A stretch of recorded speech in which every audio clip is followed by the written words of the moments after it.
जय श्री कृष्णा। राधे राधे दोस्तों। आज मैं आपको सुनाने जा रही हूँ आंवला नवमी की एक महत्वपूर्ण कथा। आंवला नवमी, इसे अक्षय नवमी भी कहा जाता है। कहा जाता है कि अक्षय नवमी या आंवला नवमी के दिन किया गया दान पुण्य हमें अक्षय होकर मिलता है। तो चलिए आज मैं आपको सुनाने जा रही हूँ एक पौराणिक कथा आंवला नवमी की। आप लोगों से हाथ जोड़कर विनती है कि जब भी कोई भी कथा सुने, कथा को पूरा जरूर से सुने, क्योंकि शास्त्रों में बताया गया है कि अगर हम कोई भी कथा बीच में से अधूरी छोड़ते हैं तो उसका हमें पूर्ण फल नहीं मिलता है। तो आपसे विनती है कि जब भी आप कोई भी कथा सुने उसको पूरा जरूर से सुने। तो चलिए अब कथा शुरू करते हैं। एक बार देवी लक्ष्मी ने भगवान विष्णु से पूछा, प्रभु आप तो अनादि हैं, अंत हैं, किंतु फिर भी आप पृथ्वी पर इतने सारे व्रत और पर्व क्यों स्थापित करते हैं? तब भगवान श्री हरि ने मुस्कुराते हुए कहा, हे देवी, यह सब मनुष्यों के कल्याण हेतु हैं। जब जब मनुष्य मेरे प्रिय वृक्षों, नदियों और पर्वों का पूजन करता है वह मुझसे सीधा संबंध जोड़ता है। ऐसे ही एक व्रत है आंवला नवमी का व्रत, जो मेरे स्वयं के स्वरूप की उपासना का प्रतीक है। भगवान बोले, आंवला मेरा प्रिय वृक्ष है, इसमें त्रिवेदों का वास है। ब्रह्मा इसकी जड़ में, विष्णु इसके तने में और महादेव इसके शीर्ष में निवास करते हैं। इस वृक्ष की छाया में जो भी साधक श्रद्धा से पूजन करता है वह जीवन के सभी दोषों से मुक्त हो जाता है, पुण्य लोक को प्राप्त होता है। इसके पीछे एक रहस्य छुपा हुआ है और एक अद्भुत कथा भी कही जाती है। तो भक्तों, आइए जानते हैं कि आंवला नवमी क्यों मनाई जाती है और इससे जुड़ी कथाओं का श्रवण करते हैं। आपसे निवेदन है कि आप वीडियो को अंत तक अवश्य सुने और श्री हरि विष्णु की कृपा के साक्षी बने। जय श्री हरि विष्णु, जय माँ लक्ष्मी। आंवला नवमी, जिसे अक्षय नवमी भी कहा जाता है, इस दिन कार्तिक मास के शुक्ल पक्ष की नवमी तिथि होती है और यह तिथि भगवान विष्णु की विशेष पूजा के लिए अत्यंत शुभ मानी जाती है। कहा गया है कि दीपावली के 8 दिन बाद जो व्यक्ति आंवले के वृक्ष की पूजा करता है उसे अक्षय पुण्य फल की प्राप्ति होती है, जो कभी नष्ट नहीं होती। यही कारण है कि इसे अक्षय नवमी भी कहा जाता है। इस वर्ष साल 2025 में आंवला नवमी का शुभ मुहूर्त 31 अक्टूबर 2025 को है। पंचांग के अनुसार नवमी तिथि 30 अक्टूबर को सुबह 10:06 से आरंभ होकर 31 अक्टूबर को 10:03 पर समाप्त होगी। पूजा का श्रेष्ठ समय 6:32 से 10:03 तक रहेगा। जो भक्त इस अवधि में व्रत पूजन करते हैं उन्हें अखंड सौभाग्य, आरोग्य और श्री हरि विष्णु की कृपा प्राप्त होती है। इस दिन महिलाएं विशेष रूप से आंवले के वृक्ष के नीचे बैठकर संतान सुख, आरोग्य, धन समृद्धि और पारिवारिक शांति के लिए पूजा करती हैं। कहा गया है कि जहां आंवला वहां विष्णु का वास होता है। कार्तिक मास में श्री हरि विष्णु का निवास आंवले वृक्ष में होता है, जो कार्तिक पूर्णिमा तक बना रहता है। इसलिए इस पूरे मास में आंवला वृक्ष की पूजा को महापुण्यकारी कहा गया है। कहा जाता है कि दिवाली के बाद जब समस्त दिशाएं दीपों से प्रकाशित होती हैं तो पृथ्वी पर देवताओं का जागरण आरंभ होता है। देव उठनी एकादशी से 2 दिन पूर्व अर्थात आंवला नवमी पर भगवान विष्णु की उपासना और प्रकृति सेवा का संगम होता है। दिवाली के बाद यह दिन इसलिए भी महत्वपूर्ण है कि दीपावली का उद्देश्य अंधकार को दूर करना था और आंवला नवमी का उद्देश्य उस प्रकाश को स्थायी बनाना है जो केवल दीपों से नहीं, हृदयों में भी जलता रहे। धार्मिक ग्रंथों में कहा गया है कि आंवला वृक्ष केवल एक पेड़ नहीं बल्कि अमृत कलश है। इस दिन वृक्ष की शाखाओं से अमृत तुल्य ऊर्जा की बूंदें के झरनों का प्रतीकात्मक वर्णन मिलता है। प्राचीन मान्यता है कि इस दिन आंवले वृक्ष से अमृत की बूंदें टपकती हैं, इसलिए इसके नीचे बैठकर भोजन करना, दान पुण्य करना अथवा परिवार सहित भक्ति भाव से गीत गाना, यह सब सुख, शांति और वृद्धि देने वाले माने गए हैं। यही कारण है कि इस दिन वृक्ष के नीचे भोजन करने की परंपरा आज भी जीवित है। आंवला नवमी के पीछे कई पौराणिक रहस्य छुपे हैं। कहा जाता है कि इसी दिन द्वापर युग का आरंभ हुआ था। विष्णु भगवान ने कुष्मांडा नामक राक्षस का वध किया था, इसलिए इसे कुष्मांडा नवमी भी कहते हैं। कुष्मांडा का अर्थ होता है कद्दू। इस दिन कद्दू का दान भी अत्यंत शुभ माना जाता है। इस व्रत में आंवले का फल प्रसाद के रूप में महत्वपूर्ण भूमिका निभाता है। लोग व्रत रखते हैं, विष्णु जी की पूजा करते हैं और दान करते हैं, जिससे उनके सभी संकट दूर हो जाते हैं। इस दिन मथुरा वृंदावन की परिक्रमा का भी विशेष महत्व बताया गया है। कहा गया है कि जो भक्त कार्तिक शुक्ल नवमी के दिन वृंदावन या गोवर्धन की परिक्रमा करता है, वह सीधे वैष्णव लोक में जाता है, क्योंकि भगवान कृष्ण ने कंस वध से पूर्व तीनों वनों की परिक्रमा की थी।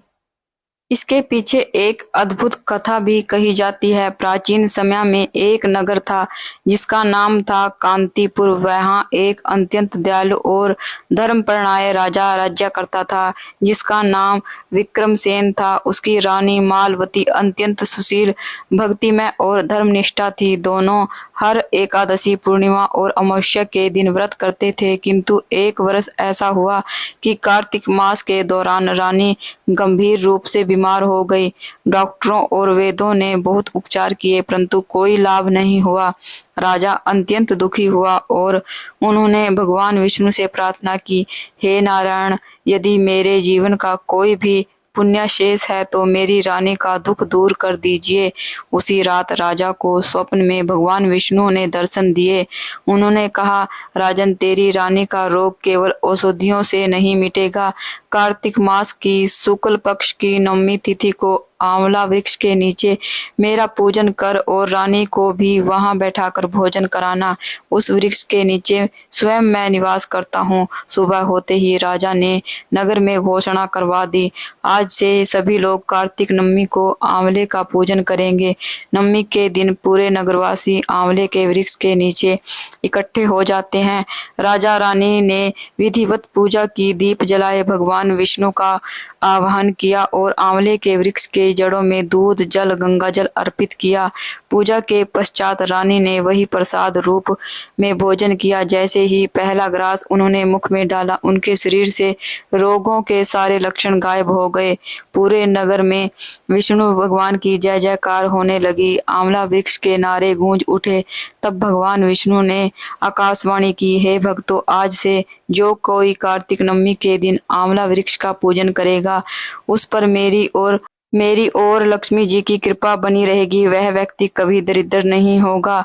इस प्रकार आंवला नवमी का व्रत करना बहुत ही शुभकारी माना गया है। इसी कारण इस दिन आंवले के वृक्ष के नीचे पूजा करने, कथा सुनने और भोजन करने की परंपरा चली आ रही है। भक्तों, अब जानते हैं कि इस व्रत का पूजन विधि और इसके अद्भुत फल की कथा। कार्तिक मास के शुक्ल पक्ष की नवमी तिथि को प्रातः स्नान कर, वस्त्र धारण कर, एक पात्र में गंगा जल लेकर आंवला वृक्ष की जड़ में अर्पित करें। फिर भगवान विष्णु का स्मरण करते हुए कहें, ओम नमो भगवते वासुदेवाय नमः।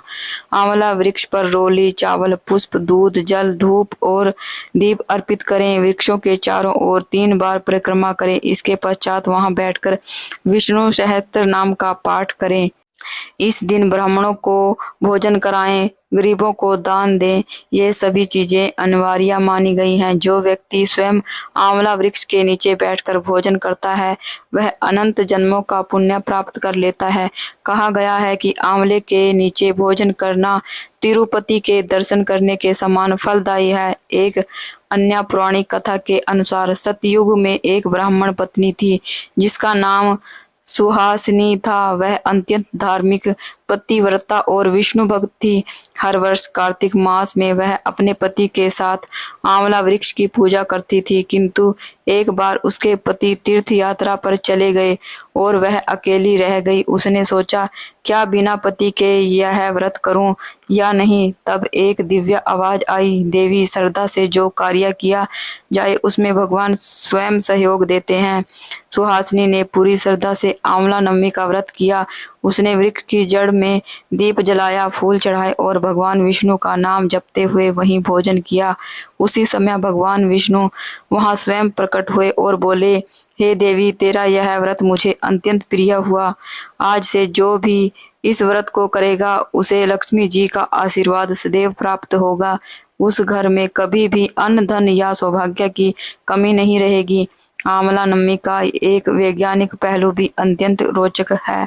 आयुर्वेद के अनुसार आंवला फल में विटामिन सी प्रचुर मात्रा में पाया जाता है, जो रोगों को प्रतिरोधक शक्ति को बढ़ाता है। कार्तिक मास के दौरान इसका सेवन शरीर को शुद्ध करता है और पित्त दोष को संतुलित करता है। इसी कारण हमारे ऋषियों ने इस दिन आंवले का सेवन और पूजन दोनों अनिवार्य बताए हैं, ताकि शरीर और आत्मा दोनों को शुद्ध किया जा सके। इस दिन विवाहित महिलाएं आंवला वृक्ष के नीचे बैठकर सुहाग की दीर्घता के लिए सौभाग्यवती स्त्रियों को सुहाग वस्तुएं देती हैं और माता लक्ष्मी से प्रार्थना करती हैं, हे लक्ष्मी माता, जैसे आपने विष्णु जी का सानिध्य कभी नहीं छोड़ा, वैसे ही हमारे सुहाग की रक्षा सदा करें। भक्तों, इस दिन का एक और विशेष नाम अक्षय नवमी भी है, जिसका अर्थ है कभी ना क्षय होने वाली पुण्यतिथि। इस दिन जो कोई दान, जप या पूजन करता है, उसका फल अनंत गुना होकर उसे प्राप्त होता है।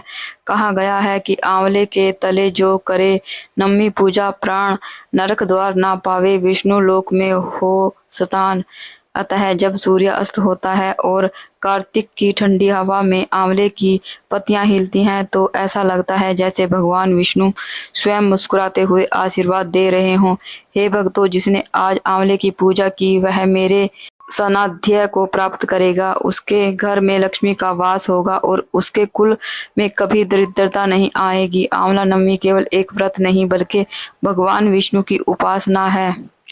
तो ये थी आंवला नवमी की एक पौराणिक कथा। अगर आपको कथा अच्छी लगी है तो प्लीज़ वीडियो को लाइक कीजिए और साथ ही मेरे चैनल को सब्सक्राइब कीजिए। तो फिर मिलते हैं एक और नई कथा के साथ।